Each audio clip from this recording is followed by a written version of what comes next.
Jacob, "Get ready and move to Bethel and settle there.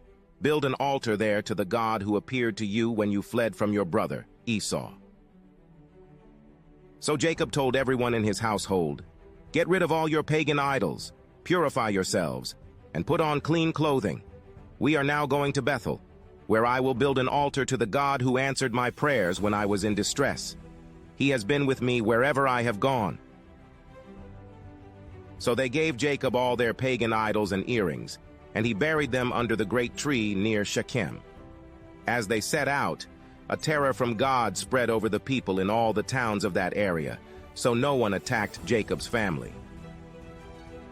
Eventually, Jacob and his household arrived at Luz, also called Bethel, in Canaan. Jacob built an altar there and named the place El Bethel, which means God of Bethel, because God had appeared to him there when he was fleeing from his brother Esau. Soon after this, Rebekah's old nurse Deborah died. She was buried beneath the oak tree in the valley below Bethel. Ever since, the tree has been called Alon Bakuth, which means Oak of Weeping. Now that Jacob had returned from Paddan Aram, God appeared to him again at Bethel. God blessed him, saying, "Your name is Jacob, but you will not be called Jacob any longer. From now on your name will be Israel." So God renamed him Israel. Then God said, "I am El Shaddai, God Almighty.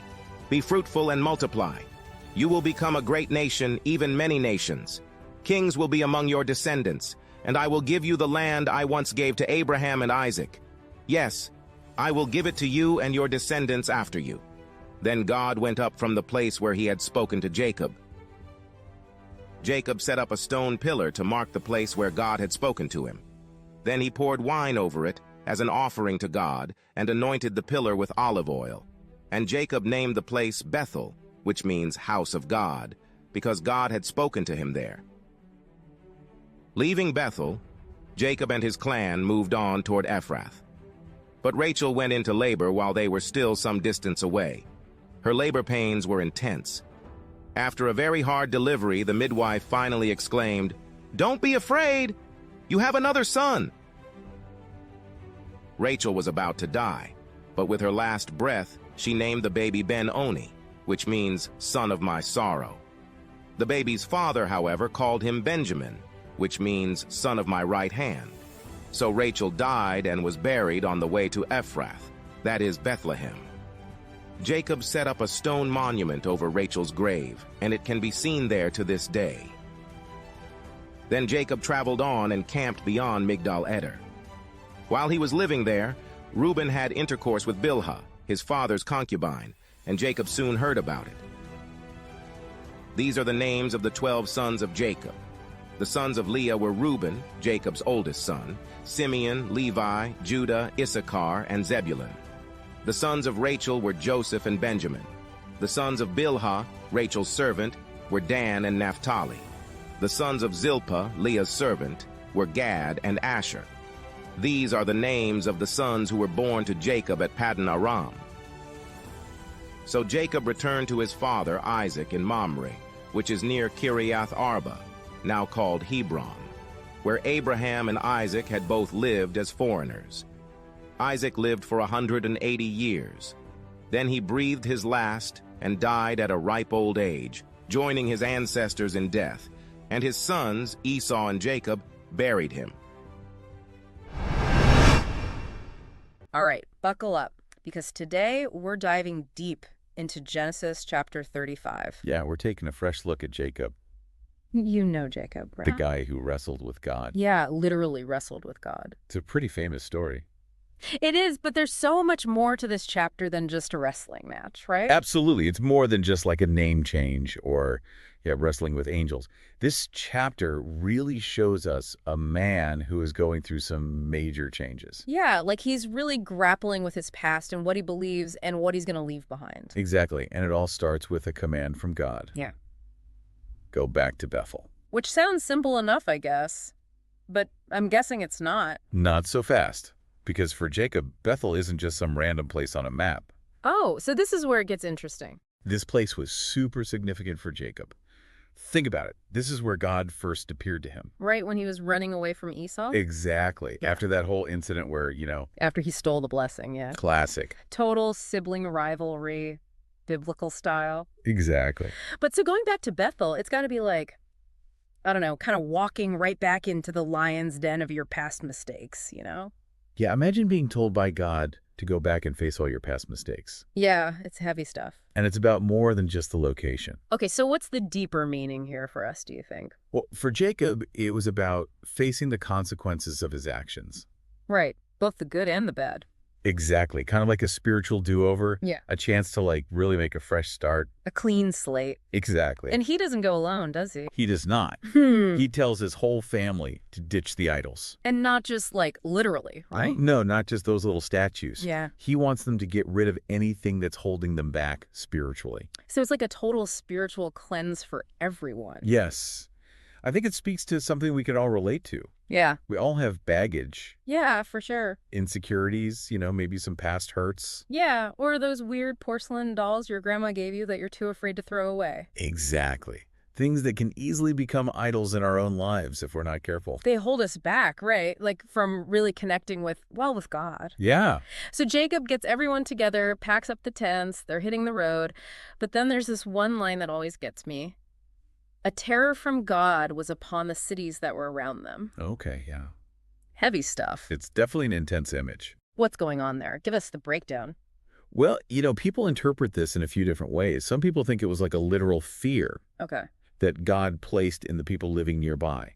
Like they were literally terrified of Jacob and his family, so they wouldn't mess with them. Okay.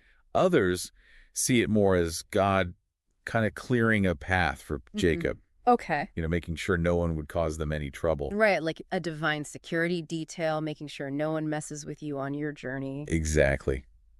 But either way, it definitely lets us know that something big is about to go down. Right, like God means business. And it definitely sets the stage for everything that's about to happen to Jacob and how he changes. And speaking of changing, Yeah. let's talk about that whole name change situation. Oh, yeah. Because he doesn't stay Jacob, does he? Yeah, he makes quite the transformation in this chapter. Yeah, tell me about it. Because Jacob, which, literally means he grasps the heel. Talk about starting life on the wrong foot. Right. But then he becomes Israel. Which means, God strives or he who wrestles with God. Much better ring to it, don't you think? Way cooler. But this feels like more than just a cool new name, right? Like when your favorite band releases their greatest hits album. Oh, for sure. This name change, it's a huge deal. It's not just a label. So what's the deeper meaning? What's going on here? Well, it shows us that Jacob's relationship with God is changing. Okay. He's not just trying to get one over on his brother anymore, Yeah. He's wrestling with some really big questions. Let's say like some real existential grappling. Exactly. It's not about trickery. It's about faith. And doubt, too, probably, right? Oh, absolutely. Which, maybe we all do a little bit of that. All the time. But then right after this whole name change thing, God appears to Jacob again and gives him this incredible promise. Right. He basically says, a nation and a community of nations will come from you, and kings will come from your body. I mean, can you imagine? Talk about an ego boost. Right. To be told you're going to be the father of nations? That your descendants are going to be king. Yeah, that's not something you hear every day. So what does it all mean, this promise, this legacy? What's the big deal? Well, it's huge. I mean, it lays the foundation for the 12 tribes of Israel. Right. Which becomes central to Jewish identity and their faith. Okay. And it's not just ancient history. So how does this affect us today? It's hard to overstate the impact of this promise. It echoes through generations. Think about it. Empires have risen and fallen. The entire world has been shaped by the events that unfolded from this one promise. Wow. It's like we often read these stories and think, yeah, that's nice, but we don't really grasp how significant they are. Exactly. And this chapter doesn't let us forget that life isn't always easy. Yeah, because it takes a bit of a sad turn, doesn't it? It does. Even with these amazing promises, there's still sadness and grief. Right, because this chapter isn't all about wrestling with angels and, becoming the father of nations. It gets really personal, really emotional. It does. We see the raw side of human experience in this chapter. Yeah, for sure. First, Deborah dies. Rebecca's nurse. Yeah, and we get this a very simple but powerful image of the oak of weeping. Right, where they bury her. Marking the spot where they laid her to rest. It's just this stark reminder that even in biblical times, people grieved and mourned their loved ones. Absolutely. They weren't just characters in a story. They were real people with real emotions. Exactly. And then, of course, there's the heartbreaking story of Rachel's death. Yeah, and she dies in childbirth, right? Exactly, giving birth to her son, Benjamin. And even the names chosen for him in this moment really highlight how painful this loss was. Right, because first she calls him Ben-Oni. Son of my sorrow. Oh my gosh. But then later, Jacob changes his name to Benjamin, which means son of my right hand. So even in that deep sorrow, there's this glimmer of hope, right? This sense of carrying on. Yes, and it's a reminder that even these big biblical figures, they experienced the same raw human emotions that we still feel today. Yeah, it's really powerful. It makes you realize these stories aren't just ancient history. They're about real people dealing with life and loss and everything in between. Absolutely.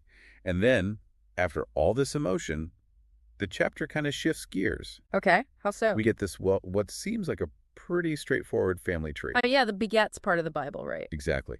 It lists all of Jacob's sons, 12 in total. And I'm sensing this isn't just some random genealogy list, right? Like, why is this important? Because, my friend, these aren't just any 12 sons. Okay, I'm intrigued. Tell me more. This is the beginning of the 12 tribes of Israel. Whoa. So we're talking about the foundation of a whole nation right here. Exactly.